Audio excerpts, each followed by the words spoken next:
Subscribe कीजिए दोस्तों हमारे चैनल को। नोटिफिकेशन पाने के लिए बेल आइकन को प्रेस कीजिए। देखो बच्चों, ऑनलाइन क्लासेज में आपका स्वागत है। आज हम लेसन नंबर 5 लोकतांत्रिक अधिकार का अध्ययन करेंगे। संविधान ने हमें कौन कौन से अधिकार दिए गए हैं उसके बारे में अध्ययन करेंगे और अधिकारों की आवश्यकता क्यों है इसके बारे में देखिए आप। अधिकार लोगों के इन्हें समाज की स्वीकृति और अदालतों द्वारा मान्यता मिली होती है। लोकतंत्र में अधिकारों की आवश्यकता क्यों है? हमारे जो लोकतंत्र है उसमें अधिकारों की आवश्यकता क्यों है? हमारे संविधान ने हमें क्यों अधिकार दिए हैं? जीवन जीने के लिए कुछ अधिकार हमारे संविधान ने हमें दिए हैं। उसके बाद 6 अधिकार दिए गए हैं और कर्तव्य भी दिए हैं।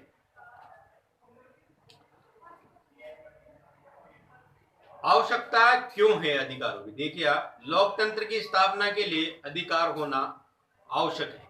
लोकतंत्र की जहां भी लोकतंत्र है वहां पर भी अधिकारों का होना आवश्यक है।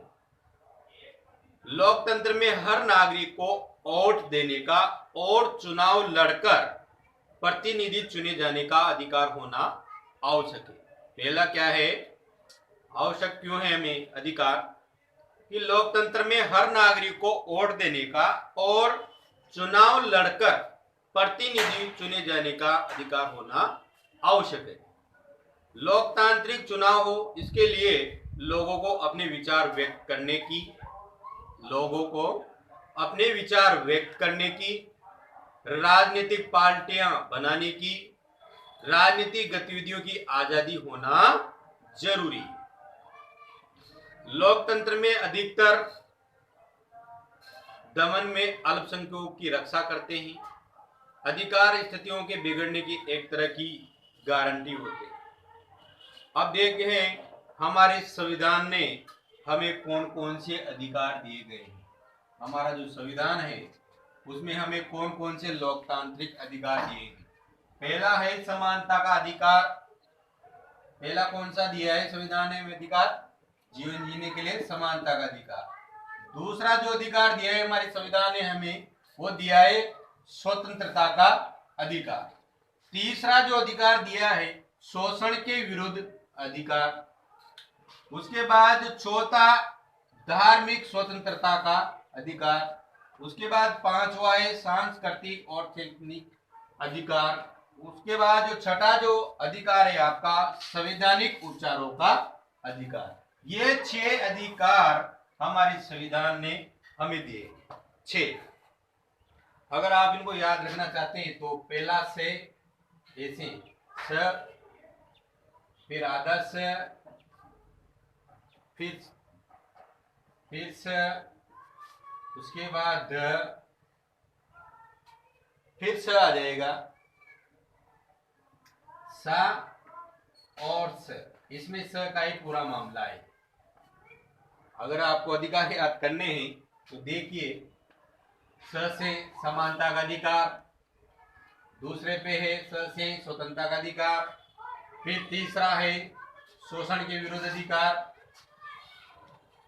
और चौथा है धार्मिक स्वतंत्रता का अधिकार, पांचवा है सांस्कृतिक और शैक्षणिक अधिकार, और छठा है आपका संवैधानिक उपचारों का अधिकार। तो ये 6 अधिकार हमारे संविधान ने हमें दिए हैं। पहला आपका देखिए, अब आप समानता का अधिकार, इसमें क्या होता है देखिए आप। संविधान के अनुसार सरकार भारत में किसी व्यक्ति को कानून के सामने समानता और कानून के संरक्षण के मामले में समानता के अधिकार से वंचित नहीं कर सकती। कहने का मतलब ये है कि जो हमें समानता का अधिकार दिया गया है इसमें यह है कि कानून के समक्ष सभी व्यक्ति, भारत का हर नागरिक कानून के सामने बराबर है, समान है। इसमें कोई भी छोटा या बड़ा नहीं है।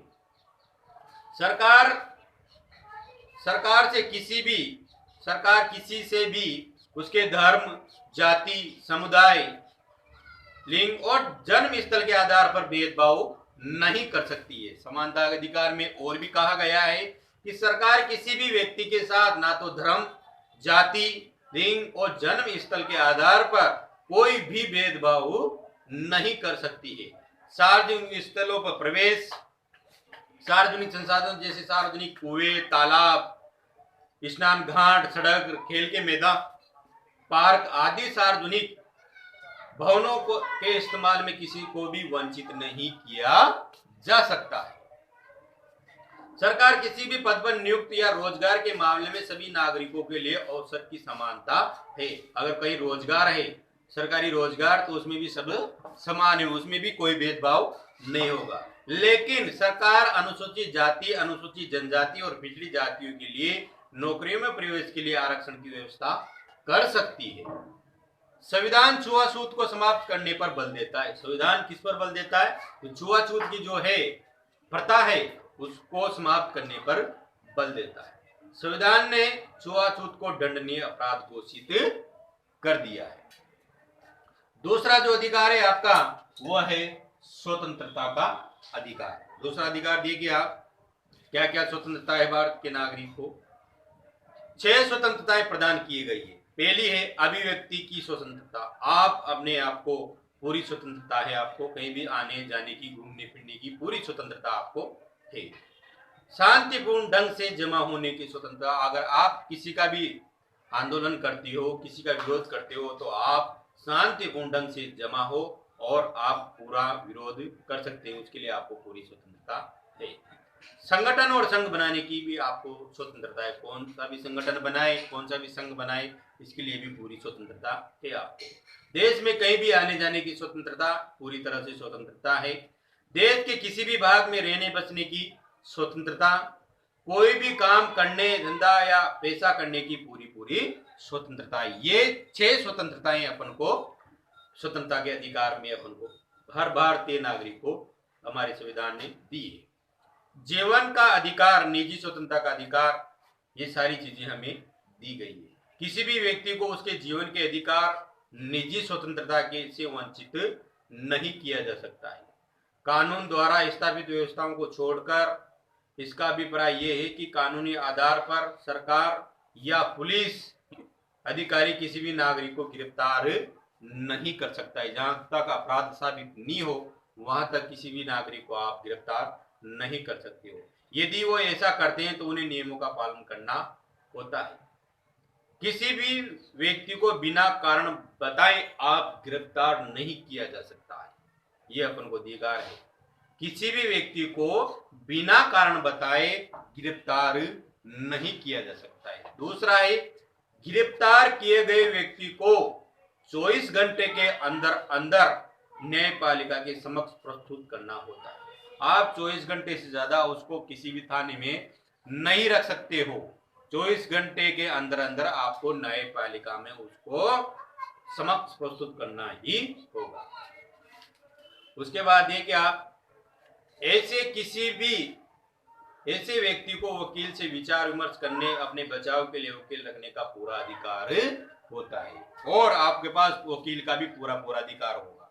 मतलब आप उससे विचार विमर्श कर सकते हैं, उससे बातचीत कर सकते हैं, ये पूरा पूरा अधिकार है आपका। उसके बाद तीसरा जो अधिकार आएगा आपका शोषण के विरुद्ध अधिकार। इसमें देखिए आप, संविधान ने कमजोर वर्ग के शोषण को समाप्त करने के लिए शोषण के विरुद्ध अधिकार प्रदान किया है। समाज ने कमजोर जो वर्ग है, कमजोर जाति के जो लोग हैं, उनका शोषण को समाप्त करने के लिए एक अधिकार बनाया, शोषण के विरुद्ध अधिकार। उसमें क्या क्या है? संविधान मनुष्य जाति के अवैध व्यापार का निषेध करता है। संविधान जो है मनुष्य जाति को अवैध व्यापार को निषेध करता है। संविधान किसी भी किस्म के बेगार या जबरन काम लेने का निषेध करता है। आप किसी भी कमजोर वर्ग के जाति के लोगों से जबरन काम नहीं करा सकते हैं। संविधान बाल मजदूरी को भी निषेध करता है। संविधान में बाल मजदूरी को भी, अब तक 14 वर्ष से कम साल के बच्चों को अगर आप जबरदस्ती काम करवाते हैं उससे, तो ये भी एक अपराध माना जाएगा। उसके बाद है धार्मिक स्वतंत्रता का अधिकार। चौथा अधिकार कौन सा है आपका? धार्मिक स्वतंत्रता का अधिकार। देखिए आप, भारत एक पंथ निरपेक्ष या धर्म निरपेक्ष देश है। या किसी भी धर्म को अपनाने मानने की आपको पूरी पूरी स्वतंत्रता है। किसी भी धर्म को आप मान सकते हो, किसी भी धर्म को आप अपना सकते हो। भारत एक धर्म निरपेक्ष कहो या पंथ निरपेक्ष कहो, आप पूरी पूरी आपको आजादी है। भारत एक धर्म निरपेक्ष या पंथ निरपेक्ष देश है। यहाँ प्रत्येक व्यक्ति को अपना अपना धर्म मानने या उसके आचरण करने की शांति पूर्वक उसका प्रचार प्रसार करने का पूरा पूरा अधिकार है। उसमें कोई रोक टोक नहीं है। आपकी धार्मिक पूरी पूरी स्वतंत्रता है। उसके बाद सांस्कृतिक और शैक्षणिक अधिकार। पांचवा जो अधिकार है आपका सांस्कृतिक और शैक्षणिक अधिकार। ये देखिए आप, देखो बच्चों आगे देखिए आप। अब आप पढ़ेंगे आगे वाला जो अधिकार है अपना सांस्कृतिक और शैक्षणिक अधिकार। इसमें क्या कहा गया है वो देखिए। संविधान में स्पष्ट कहा गया है कि नागरिक में विशिष्ट भाषा या संस्कृति वाले किसी भी समूह को अपनी भाषा या संस्कृति को बचाने का पूरा पूरा अधिकार है। किसी भी सरकारी स्कूल अनुदान पाने वाले शैक्षणिक जो संस्थान किसी भी नागरिक को धर्म या भाषा के आधार पर दाखिला देने से नहीं रोका जा सकता। आप किसी भी संस्थान, किसी भी सरकारी या निजी किसी भी संस्थान में किसी भी नागरिक को धर्म या भाषा के आधार पर किसी को भी वंचित नहीं रखा जा सकता। उसका पूरा पूरा अधिकार है। सभी अल्पसंख्यकों को अपनी पसंद का शैक्षणिक संस्थान स्थापित करने और चलाने का पूरा पूरा अधिकार है। उसके बाद जो छठा अधिकार आता है आपका संवैधानिक उपचारों का अधिकार।